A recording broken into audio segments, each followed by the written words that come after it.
माफ करना कमजोरी नहीं, सबसे बड़ी ताकत है। कभी किसी ने तुम्हारे साथ बुरा किया हो, धोखा दिया हो, झूठ बोला हो या अपमान किया हो, तो क्या तुम्हारा मन नहीं चाहता कि उसे उसी की तरह जवाब दो? पर क्या तुम जानते हो, जब तुम बदला लेते हो तो तुम उसका नहीं, अपने भीतर की शांति का नुकसान करते हो। बुद्ध ने कहा था, क्रोध वह आग है जो पहले तुम्हें जलाती है, फिर सामने वाले को। और आज की कहानी इसी आग से मुक्ति की है। कहानी की शुरुआत राजगृह का एक छोटा सा गांव था। हर सुबह सूरज की किरणें खेतों में सोने की तरह चमकती। लोग मुस्कुराते हुए एक दूसरे का स्वागत करते। पर उस गांव में एक व्यक्ति था, देवदास, जो मुस्कुराना भूल चुका था। देवदास मेहनती था, पर जल्दी गुस्सा हो जाता। जरा सी बात पर उसका चेहरा लाल हो जाता, आवाज ऊंची, शब्द जहरीले। उसके गुस्से से लोग डरते थे, यहाँ तक कि बच्चे भी उसकी आहट सुनकर भाग जाते। एक दिन उसकी पत्नी ने कहा, आज खाना थोड़ा देर से बनेगा। बस इतना कहना था। देवदास का क्रोध फट पड़ा। उसने बर्तन पटक दिए, चिल्लाया और पत्नी रोती हुई घर छोड़कर चली गई। रात आई, चांद चमक रहा था, पर देवदास के मन में अंधेरा था, क्रोध का अंधेरा। बुद्ध से पहली मुलाकात। अगले दिन बुद्ध राजगृह पहुंचे। गांव में हर तरफ चर्चा थी, बुद्ध आए हैं, बुद्ध आए हैं। देवदास भी जिज्ञासु था। उसने सोचा, चलो देखते हैं ये शांति के व्यापारी क्या कहते हैं। वो सभा में पहुंचा, जहां बुद्ध कमलासन में बैठे थे, आंखें आधी बंद, चेहरे पर अपार शांति। बुद्ध बोले, क्रोध वह आग है जिसे हम खुद जलाते हैं और उम्मीद करते हैं कि दूसरा जल जाएगा। देवदास हंस पड़ा। बिना गुस्से के कोई जी सकता है क्या? बुद्ध मुस्कुराए। जब कोई तुम्हें अपशब्द कहे और तुम उन्हें स्वीकार न करो, तो वे शब्द कहाँ जाते हैं? देवदास बोला, अगर मैं नहीं लेता तो वो उसके पास ही रह जाते हैं। से बुद्ध बोले, ठीक वैसे ही जब तुम क्रोध को स्वीकार नहीं करते तो वह तुम्हें नहीं जला पाता। देवदास पहली बार चुप हो गया। उसके भीतर कुछ पिघलने लगा था, आंतरिक युद्ध। कुछ दिनों बाद गांव का एक व्यक्ति देवदास से उलझ गया। वो व्यक्ति उसे सबके सामने अपमानित करने लगा।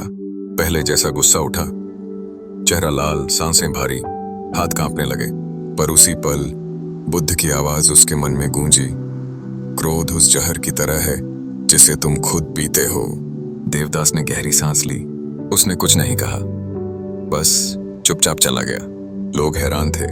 किसी ने पूछा, देवदास, तूने जवाब क्यों नहीं दिया? तो वो मुस्कुराया और बोला, क्योंकि मैं अब जलना नहीं चाहता।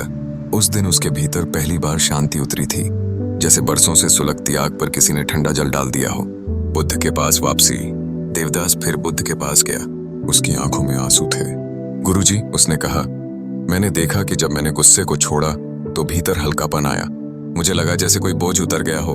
बुद्ध ने मुस्कुराते हुए कहा, जब तुम क्रोध को पहचान लेते हो तो तुम उसके गुलाम नहीं रहते।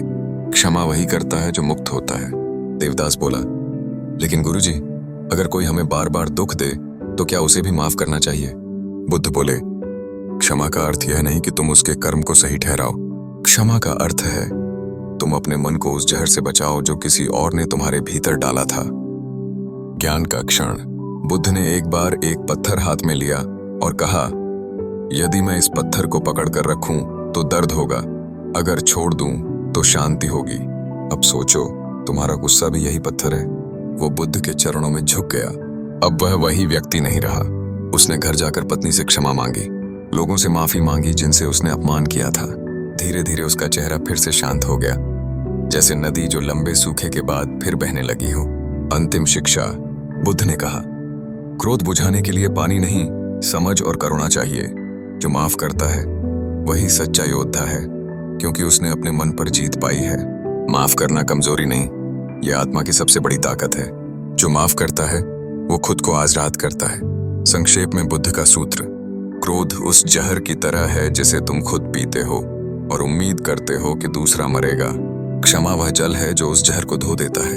अगर यह कहानी आपके दिल को छू गई हो, अगर आप भी मानते हैं कि माफ करना ही सच्ची जीत है, तो इस संदेश को आगे बढ़ाएं, लाइक करें ताकि ये शांति और क्षमा की बात और भी लोगों तक पहुंचे। कमेंट करें, मैं क्रोध को छोड़ता हूं क्योंकि शब्दों में ताकत होती है, और सब्सक्राइब करें ताकि हर दिन आप तक बुद्ध की एक नई सीख पहुंचे। जैसे दीपक अंधकार मिटाता है, वैसे ही बुद्ध के विचार जीवन को रोशन करते हैं। सब्सक्राइब करें और अपने भीतर की शांति को जगाएं।